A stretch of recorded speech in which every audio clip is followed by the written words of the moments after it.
Hello जी, आप देख रहे हैं खबर डिजिटल। मेरा नाम बासित शहबाज है और आज का व्लॉग भी उसी तसलसल की एक कड़ी है। तो पिछले कई दिनों से हम जो है और इस प्लेटफॉर्म से मेरी कोशिश ये होती है कि आप तक वो चीज़ें पहुंचाई जाएँ जो अमूमन डिस्कस नहीं होती नेशनल मीडिया के अंदर या पाकिस्तान के अंदर लोगों की जो महरूमियाँ हैं, एजुकेट किया जाए आपको चीज़ों के हवाले से।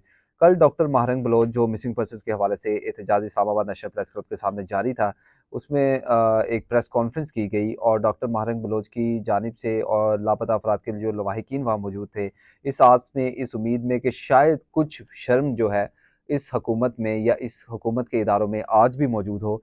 और वहाँ पे जो लवाहिकीन बैठे हैं सख्त ठिठुरती सर्दी में, जिन्होंने 60 दिन से ज़ायद गुजार दिए, उनके ऊपर इनको कोई रहम आए और इनसे कोई मुज़ाकरात किए जाएँ, कोई बात की जाए, कोई यकीन दहानी की जाए और कमोपेश जो हमारे काकड़ साहब हैं वो कमोपेश या चीफ जस्टिस साहब आके इनके सर के ऊपर हाथ ही रख देते कि आप हमारे सूबे की और हमारे मुल्क की जो ख़वातीन हैं और जो इस्लामी इक़्तिदार हैं, हमारी बेटियाँ हैं, वहाँ पे मौजूद हैं और आपकी दाद रसी के लिए शायद इतना ही उनके लिए बहुत होता है। लेकिन यहाँ से वो लेके दुःख, दर्द और मायूसी के सिवा जो है या तकलीफ़ के सिवा कुछ नहीं जा रही। जिस तरह का रवैया आपने इस्लामाबाद में एंट्री पॉइंट के वक़्त उनके साथ रखा और मुसलसल जब तक वो वहाँ मौजूद रहे और उनके साथ जो रवैया आप इख्तियार करते रहे, वो इंतहाई शर्मनाक और इंसानियत सोच था।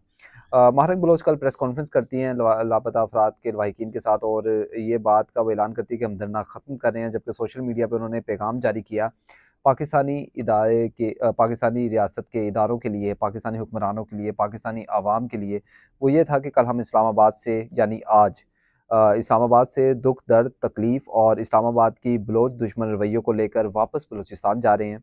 हम अपनी सरज़मीन पहुँचकर यानी बलूचिस्तान पहुँचकर इस्लामाबाद की कहानियों को बलूचिस्तान के पहाड़ों और नीले समंदर तक पहुँचाएँगे। अब हमारे हौसले और हिम्मत मज़ीद बुलंद हो चुके हैं और हम अपने ताकतवर हौसलों के साथ इस तहरीक को बलूचिस्तान के घर-घर तक लेके जाएँगे। हमारा ये अपने लोगों और धरती से वादा है कि हम अवामी क़ुव्वत से अपनी सरज़मीन से इस साम्राज्यी निज़ाम को शिकस्त देंगे। डॉक्टर महरंग बलोच ने ये पैगाम जारी किया, जबकि दूसरी जानिब समीदीन बलोच, जो मोहम्मदीन बलोच की बेटी हैं, वो भी इसी धरने में शरीक थीं। सोशल मीडिया पे उनके इंटरव्यूज़ भी किए गए।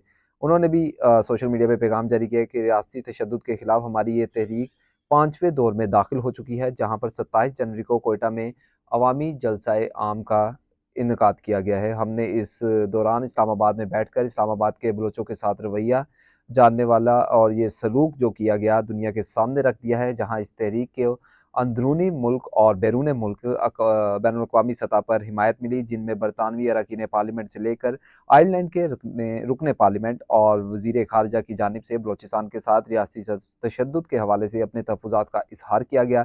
जबकि आलमी शोहरत याफ़्ता एनवायरमेंटल एक्टिविस्ट जो थे वक़्तन फ़वक़्तन हमारे धरने में भी आते रहे और हमारी हौसला अफ़ज़ाई करते रहे। आलमी जरीदे और अखबारात में हमारे धरने की कवरेज भी हमारी तहरीक की कामयाबी के ज़ुमरे में आती है, जहाँ बलूचिस्तान की खबरें रियासती सतह पर मीडिया पर नज़र नहीं आती। जैसा कि मैंने आपको पहले बताया कि मीडिया का किरदार ना होने के बराबर है इस साम्राज्य में या इस मुल्क के अंदर। वो आलमी सतह पर मुख्तलिफ़ ज़ुबानों में रिपोर्ट होती रहीं। इस्लामाबाद के इन शहरियों का, वुकला का, बरादरी का, स्टूडेंट्स ऑर्गेनाइजेशन का, सोशल मीडिया एक्टिविस्ट का, इंसानी हकूक़ के कारकुन, सहाफ़ी दोस्त जो हमारे साथ रात दिन खड़े रहे, जबकि मुख्तलिफ़ अक़वाम जिनमें बलोच, सिंधी, पश्तून, उर्दू स्पीकिंग, पंजाबी, गिलगिती, कश्मीरी, सराइकी, हज़ारा हमारे कैंप आते रहे, इन हमारी हिमायत करते रहे, इन सब का बहुत शुक्रिया। ये पैगाम था समीदीन बलोच का, जहाँ पाकिस्तान में लोग इमरान खान और उनकी सियासत को रो रहे हैं और शायद पंजाब को आज महसूस हुआ कि जब पीटीआई पे क्रैकडाउन किया गया कि कितना मुश्किल होता है अपने प्यारों को खो देना और कई-कई साल तक सिर्फ़ इस आस में ज़िंदा रहना कि वो ज़िंदा हैं कि नहीं हैं। मुक़्तदिर हलकों से उनकी ये फ़रियाद थी। उन्होंने सोचा कि शायद कोई मुक़्तदिर हलके हमारी आवाज़ को सुने, जबकि ये नॉन वायलेंस की स्ट्रगल थी, टोटली नॉन वायलेंस की स्ट्रगल थी ये। एक गमला भी शायद जो है वो इस्लामाबाद में नहीं तोड़ा गया इन बलोच लवाहिकीन की जानिब से और मुसलसल ठिठुरती सर्दी में वहाँ पे मौजूद रहे। उनको खाने का मसला होता रहा, उनको बिस्तर का मसला होता रहा, पुलिस की जानिब से उनको हिरासा करते रहे, उनके स्पीकर तक आप उठा के ले गए। और फिर भी मैंने ये चंद दिन कबल जब ये तहरीक शुरू हुई थी, कहा था कि ख़वातीन का किरदार किसी भी तहरीक में जब ख़वातीन का किरदार शामिल हो जाता है, वो फेमिनिज़म की तहरीक हो जिसने रूस का तख्ता उलट के रख दिया था, वो पाकिस्तान में मोहतरमा फ़ातिमा अली जिन्ना हों जिन्होंने डिक्टेटरशिप के ख़िलाफ़ आवाज़ बुलंद की, अपने भाई के साथ खड़ी रहीं, कायद-ए-आज़म के साथ खड़ी रहीं, वो दीगर ख़वातीन हों जिन्होंने ईरान के अंदर रेवोल्यूशन लेके आईं। जब ख़वातीन किसी तहरीक में शामिल होती है तो यकीनन उसको दबाना नामुमकिन हो जाता है। ये ख़वातीन का किरदार है। इसके अलावा जान अचकज़ई जैसे लोग और जमाल रईसानी जैसे लोग जो सहाफ़ियों तक के सवालात के जवाब नहीं दे सकते। क्या आपको ये लगता है कि वो इन बलोच मिसिंग पर्सन्स के जाके सवालात के जवाब देंगे, जो कई दहाइयों से ये फ़रियाद कर रहे हैं कि हमारे प्यारे कहाँ हैं? उनको जुडिशरी में पेश करें, उनको अदालतों में पेश करें, उनके केसेज़ अदालतों में चलाएँ अगर आपने उनको बाजियाब नहीं करना। वो दहशतगर्द थे, बीएलए के लोग थे, बीएलएफ के लोग थे, उनको अदालतों में पेश करें, अदालतें उनका फ़ैसला करें। वो भी नहीं आपने किया। किस मुँह से करते और किस तरह करते, जबकि जो मामलात थे वो आपके सामने थे। जान अचकज़ई जैसे लोग जो हैं वो लगातार इनको एजेंट कहते रहे और आज यही एजेंट मायूसी के साथ अपने सूबे में वापस जा रहे हैं। इसका फ़ायदा क्या हुआ? यहाँ बात करना बहुत ज़रूरी है कि महारंग बलोच के इस या लापता अफराद के, लवाहिकीन के या समीदीन के या जितने भी लोग वहाँ पे मौजूद थे, उनके इस मार्च का फ़ायदा क्या हुआ? सबसे मौसिर आवाज़ उभर के सामने आई। शायद पंजाब वालों को, इस्लामाबाद वालों को आज उनके दुःख का अंदाज़ा हो रहा है।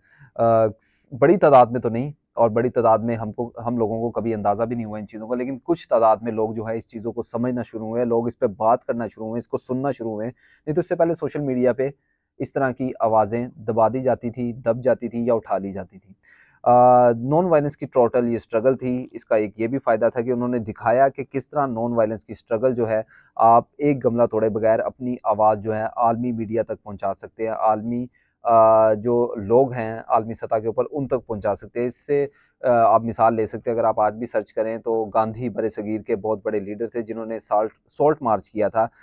जब सॉल्ट के ऊपर यानी नमक के ऊपर टैक्स लगाया गया था मार्च 1930 के अंदर। मार्च 1930 के अंदर गांधी ने ये नॉन वायलेंस की स्ट्रगल जो है वो शुरू की थी और नॉन वायलेंस की स्ट्रगल से गांधी ने बताया था और आज डॉक्टर महारंग बलोच ने बताया कि नॉन वायलेंस की स्ट्रगल हो तो अपनी आवाज़ आलमी सतह तक किस तरह जो है पहुँचाई जा सकती है।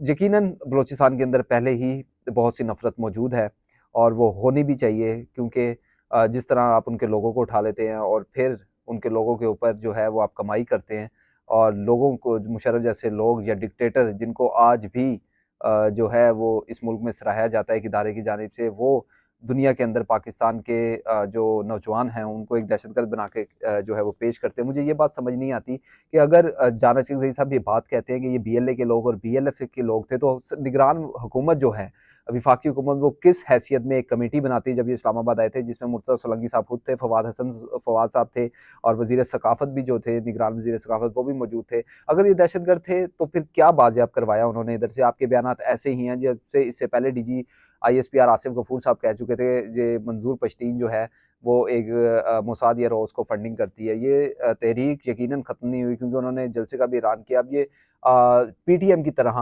मारंग बलोच की और मिसिंग पर्सन की जो तहरीक है, ये पाकिस्तान को आने वाले वक्तों में एक ऐसी मौसर तहरीक बलूचिस्तान के लिए बन के यकीनन निकलेगी जिसमें बड़ी रेवोल्यूशनरी चेंज जो है वो बलूचिस्तान के अंदर आएगी और ये वही महरूमियाँ हैं बलूचिस्तान के अंदर जो इससे पहले बंगालियों के अंदर थी, और आपने जिस तरह उनका तहस-नहस किया, उनकी इकोनॉमी का तहस-नहस किया, वहाँ से पैसा कमा-कमा के 1 यूनिट बनाया और जो मशरकी बंगाल कहलाया जाता था, उसको आपने मशरकी पाकिस्तान का नाम दे दिया और उसी बंगाल ने आपको दिखाया कि एक टके की वैल्यू होती क्या है आज के दौर के अंदर।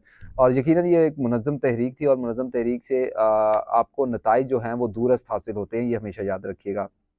क्रैकडाउन का खदशा भी था, मारंग बलोच ने ये कल भी प्रेस कॉन्फ्रेंस में बताया और यकीनन इस मार्च ने निज़ाम और अखलाकियात और दीगर तमाम रिवायतों को जो है वो नंगा करके रख दिया और शायद पंजाबियों को और पंजाब के अंदर भी लोगों को एहसास हुआ कि ये मार्च कितना अहम था। और दूसरा यहाँ पे सवाल ये भी है कि जमाल रईसानी जैसे लोग जो आज मार्च के बाहर बैठे हैं 14 मार्च लेके, क्या वो भी अपना मार्च अब ख़त्म कर देंगे? क्योंकि जिस तरह से वो यहाँ पे इस मार्च के बाद आए थे, उससे पहले उनको शायद 14 मार्च के हवाले से इल्म भी नहीं था और उनको भी शायद व्हाट्सएप के थ्रू बताया गया कि आपने 14 मार्च करना है, और वो जिस तरह यहाँ पे आए और क्या वो भी ये मार्च हटाएँगे? लेकिन यकीनन इस मार्च के दूरस्थ नताइज जो हैं वो हासिल होंगे, क्योंकि हमारे वज़ीर-ए-आज़म, अगर ये मिसिंग पर्सन्स का मसला है ही नहीं, तो हमारे वज़ीर-ए-आज़म साबिक़ वज़ीर-ए-आज़म शहबाज शरीफ जो हल्फ उठाते हैं उसके बाद जब वो जाके बाहर खिताब करते हैं यूनाइटेड नेशन में और ये कहते हैं कि यकीनन बलोचिस्तान के अंदर मिसिंग पर्सन का मसला है और मैं मुक़्तदर हलकों और ताकतवर हलकों से इस हवाले से बात करूँगा। तो मियाँ साहब ये भी बताएँ, मियाँ शहबाज शरीफ साहब, के आपसे ऊपर मुक़्तदर हलके हैं कौन? आप इस मुल्क के वज़ीर-ए-आज़म थे। मरीम नवाज़ जो है वो इन लोगों के पास मौजूद गई थीं कि आपके मसले मसाइल जो है हम हल करेंगे, लेकिन आज वही लोग जब आपके दरवाजे पे इस्लामाबाद में शहर इक़्तिदार में आए अपने लिए इंसाफ मांगने, तो आपने उनके साथ क्या सलूक किया और आज वो यहाँ से वापस जा रहे हैं। शुक्रिया।